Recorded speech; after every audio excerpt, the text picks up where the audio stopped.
Hey everybody, how's it going? I hope you're having a lovely day. Every now and then from time to time I'll get an email from somebody who decided to start doing board repair or something based on my videos or started a repair shop or something. But this one seemed a little bit special, so I wanted to read it.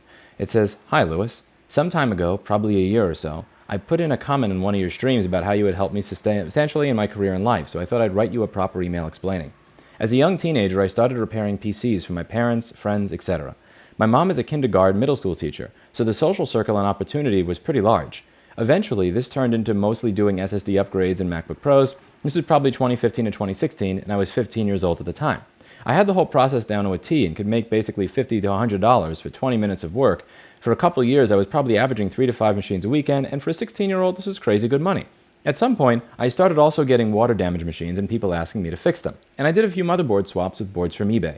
I viewed anything on the board itself as unrepairable until I stumbled across your YouTube channel, and was incredibly impressed that you could actually solder stuff on the board and get it fixed. At this point, I was already somewhat fluent in schematics and basic electrical diagnosis from a childhood spent building circuits from Radio Shack Electronic Learning Lab. So I picked up on what was going on pretty quick and eventually got a soldering iron and other basic tools for fixing motherboards. This turned into a very successful endeavor. Usually what would happen is I would get MacBooks at the Apple retailer and/or a local repair shop in my not very populated area said were beyond repair, or were quoted ridiculous prices to fully replace the motherboard. And I took it personally as a challenge to show my customers that I could fix it for a small fraction of the price. Eventually, repairing these circuit boards led me to wondering how to design and make them myself, and I ended up needing a circuit board designed for a project I was working on, an automated 88-key read organ.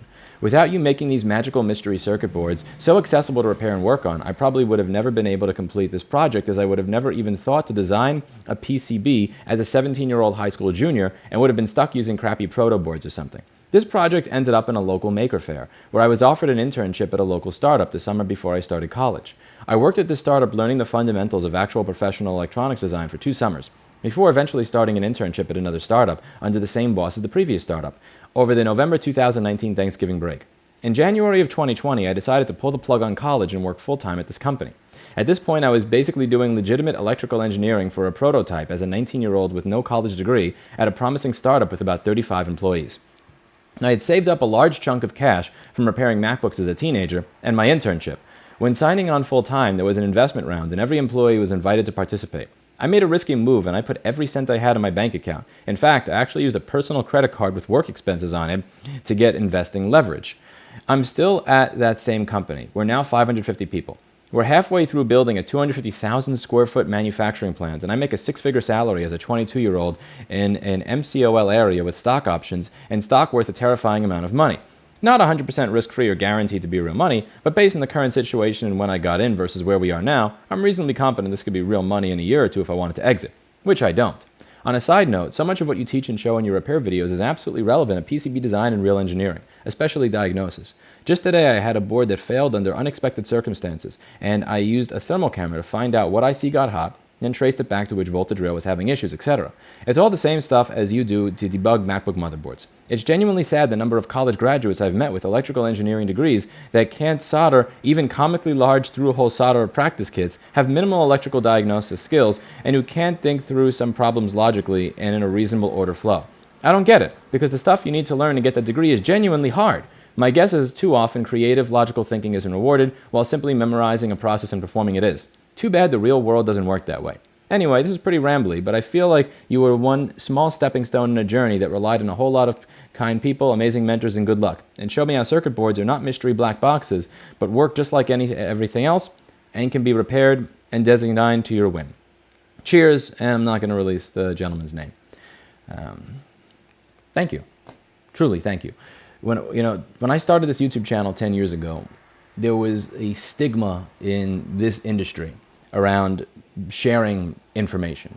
Most repair shops believe that if I share how to do something, that I will be showing somebody else how to do it, therefore devaluing myself, and then I will go out of business. It's a very insecure mindset. And I remember when I was doing these videos and when I opened my first store instead of working out of the park or a basement or something, there was a gentleman nearby. I'm not going to say the name of the business because he sold it to somebody else that I actually like and I don't want him getting review bombed or anything. But there was one person that had offered me $80,000 to close. And he had said, well, we have investors in our company now, and they're going to kind of want to know who's our competition and what can we do to get rid of them and blah, blah, blah, blah. It was like this really ugly veiled threat thing. And he said, we will give you $80,000 to close. And that was in the summer of 2012. And this is nobody liked this gentleman in business. In fact, my friend Sonny specifically went out of his way to open a store just right across the street from him just to just to get rid of him.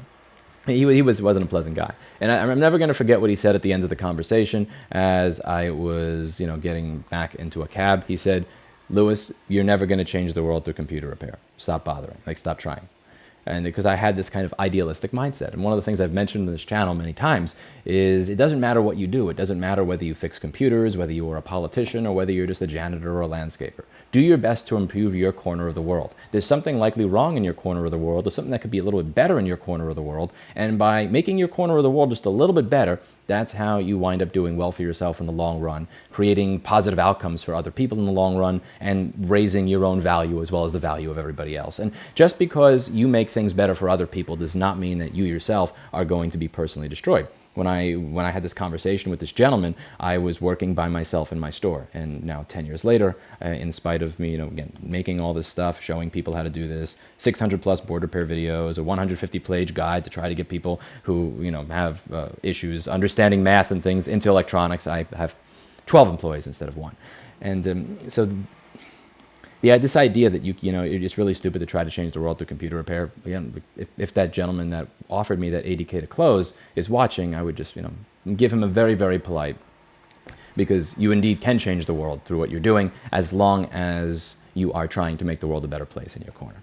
As I've alluded to on certain live streams and in a video that I did at the end of last summer, there are certain existential threats facing my business right now, meaning that within 6 to 18 months, there is a fairly good chance that I don't have a business at all to be filming these YouTube videos from, or to be doing any more of this type of board level work with you. I'm not sure how that will work out. Life is not always fair, but it is something that you have to deal with. And one thing I wanted to make sure was crystal clear to all of you, regardless of how things go, regardless of whether you see me doing board repairs anymore on the internet, and regardless of whether you see me on YouTube, is that having this opportunity over the past 10 years to share what has made me economically self-sufficient, to share doing what I love and what I enjoy with all of you, has meant everything to me. It's actually one of the few things over the past 10 years that's meant anything to me. Thank you.